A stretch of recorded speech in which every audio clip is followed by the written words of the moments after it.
वैसे तो हमारे देश में ऐसी कई जगहें हैं जहां पर इंसान अकेला जाने से डरता है, लेकिन यातायात के माध्यम से वो वहां से तो गुजर जाता है। कई सारे रेलवे स्टेशन देश में ऐसे हैं जिन्हें भूतिया रेलवे स्टेशन भी कहा जाता है।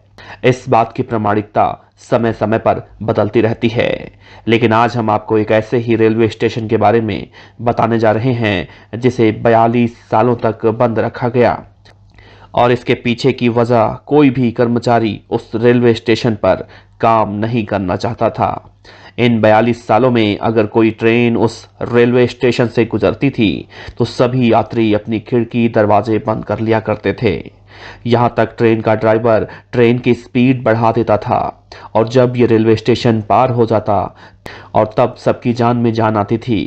पश्चिम बंगाल की राजधानी कोलकाता से करीब 260 किलोमीटर दूर बेगुनकोडार रेलवे स्टेशन आज़ादी के बाद 1962 में जब बनाया गया तो आसपास के गांव वाले बहुत ज़्यादा खुश हुए, क्योंकि उन्हें ट्रेन पकड़ने के लिए 40 किलोमीटर दूर का सफ़र तय करना पड़ता था।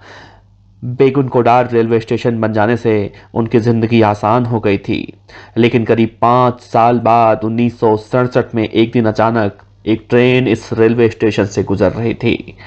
स्टेशन मास्टर ने देखा ट्रेन के साथ साथ एक लड़की दौड़ रही है। स्टेशन मास्टर ने इस बात को अनदेखा कर दिया, और अगले ही दिन एक दूसरी ट्रेन जब स्टेशन पर आई तब भी वो लड़की ट्रेन के साथ साथ दौड़ रही थी, और ट्रेन उससे पीछे।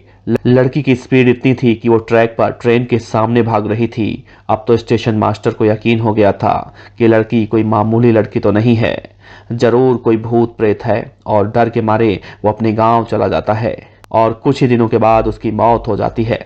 फिर किसी दूसरे स्टेशन मास्टर की रेलवे स्टेशन पर नियुक्ति की जाती है, और उसने भी वही कहानी लोगों को बताई, जिससे उसके बाद जितने भी स्टेशन मास्टर आए सबने यही देखा, और यहाँ तक ट्रेन के ड्राइवर भी यही कहानी बयान करते थे। इस रेलवे स्टेशन के सामने से ट्रेन गुजरती है तो ट्रेन के सामने एक लड़की सफेद कपड़ों में दौड़ते हुए दिखाई देती है। इस लड़की का खौफ पूरे गांव में इस कदर फैल जाता है कि लोग दहशत में आ जाते हैं। कोई भी रेलवे का कर्मचारी यहां पर काम नहीं करना चाहता था। आखिरी बार जो स्टेशन मास्टर रेलवे स्टेशन पर ड्यूटी करने आया था, वो पहले दिन के बाद हेडक्वार्टर में एक एप्लीकेशन दिया कि मैं यहां पर ड्यूटी नहीं कर पाऊंगा, चाहे मुझे नौकरी ही क्यों ना छोड़नी पड़े।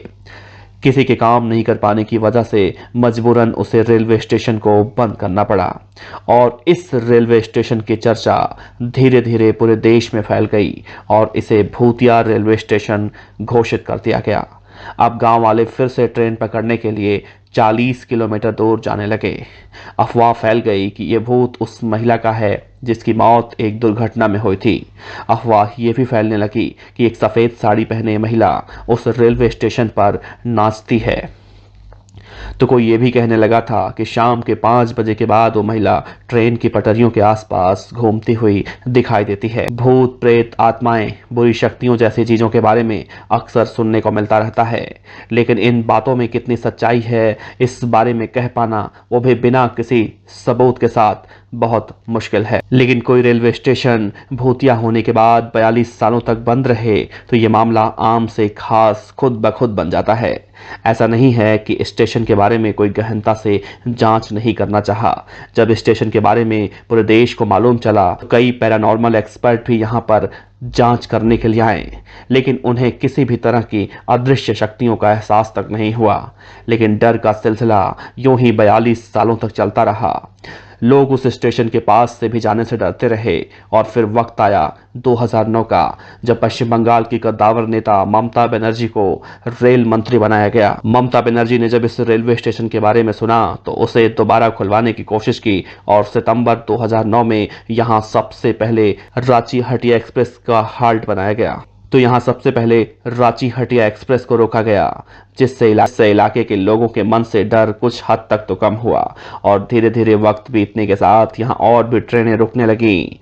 बावजूद इसके आज भी लोग अंधेरे में हैं, इस जगह को अवॉइड करने का भरसक प्रयास करते हैं। जहाँ तक हो सके लोग शाम के 5 बजे के बाद ट्रेन या फिर स्टेशन में जाने से डरते हैं। और 5 बजे के बाद से स्टेशन पर ट्रेनें रुकती भी नहीं हैं। इस कहानी में कितनी सच्चाई है, स्टेशन के बारे में अब से पहले किसने किससे सुना था, वो जरूर अपना अनुभव साझा करे कि जब ये कहानी वो सुन रहा था तो उसके मन में क्या प्रतीत हो रहा था।